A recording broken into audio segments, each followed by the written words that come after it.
کی بات کر رہے تھے میرے بھائی مرزا محمد علی صاحب، ہمارے بڑے تھے حضرت شیخ الاسلام مولانا ثناء اللہ امرتسری رحمۃ اللہ علیہ، ان کا فتاویٰ ثنائیہ موجود ہے۔ ان سے اس دور میں پوچھا گیا جس دور کے وہ حوالے دے رہے تھے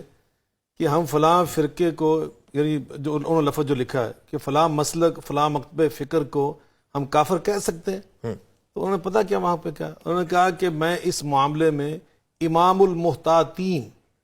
یہ ذرا جملہ دیکھیے، احتیاط کرنے والوں کا امام المحتاطین امام ابو حنیفہ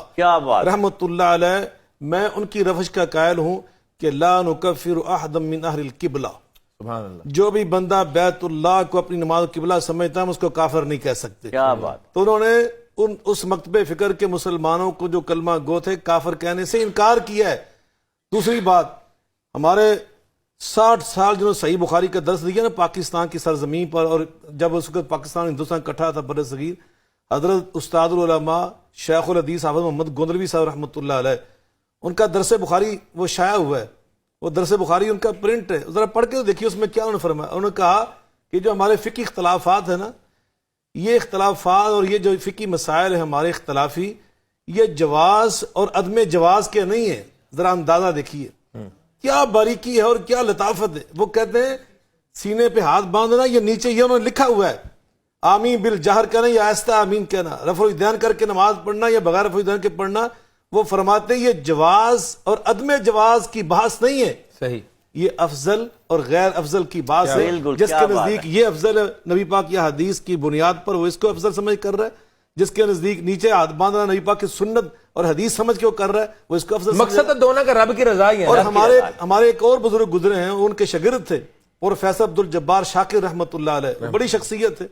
وہ فرماتے ہیں کہ ہم تو ان کو فقہی اختلافات بھی نہیں کہتے،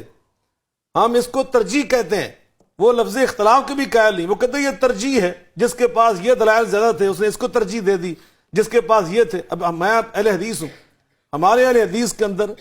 دو بہت نامور قسم کے محدث گزرے پاکستان کی سرزمین پر، سندھ سے ان کا تعلق، دونوں حقیقی بھائی تھے۔ بڑے بھائی کا نام تھا حضرت پیر بدیع الدین شاہ راشدی رحمۃ اللہ علیہ، پیر آف جھنڈا، یہ جو پیر بگاڑا ہے نا وہ ان کے تایا کے بیٹے تھے، ان کے پاس جھنڈا تھا خاندان کا، نبی پاک سے جو ان کو ملا ہوا ہے اس سلسلے سے ان کو جھنڈا ملا ہوا تھا، ان کو پگڑی ملی تھی۔ تو دوسرے کے بھائی تھے حضرت شیخ الحدیث مولانا پیر بدیع الدین شاہ راشدی رحمۃ اللہ علیہ، یہ دونوں بڑی یعنی بہت بڑے محدث تھے، میں کیا آپ کو ان کے علم کی بات کروں، لیکن ان دونوں کا آپس میں اختلاف تھا ایک مسئلے پر۔ وہ کیا تھا کہ جب ہم رکوع سے کھڑے ہوتے ہیں نا، بڑے بھائی کا یہ موقف تھا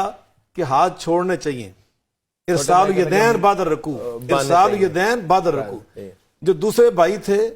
ان کا موقف یہ تھا کہ نبی پاک صلی اللہ علیہ وسلم کی فلاں حدیث ہے جس میں لفظ واو آتا ہے، وہ کہتے ہیں یہ ترتیب کے لیے، انہوں نے فرمایا کہ یہ واو جمع کے لیے، تو وہ ہاتھ سینے پہ دوبارہ باندھ لیتے تھے۔ ٹھیک ہے، جیسے آج کل سعودی معاشرے میں بھی یہ دیکھنے کو ملتا ہے پریکٹس۔ اب آپ اندازہ لگائیں، دونوں شیخ الحدیث، دونوں اللہ کے ولی، دونوں ہی اہل اللہ، میں ایمانداری تقوی کے پہاڑ تھے دونوں، اور دونوں نے ایک ہی کتاب نہیں لکھی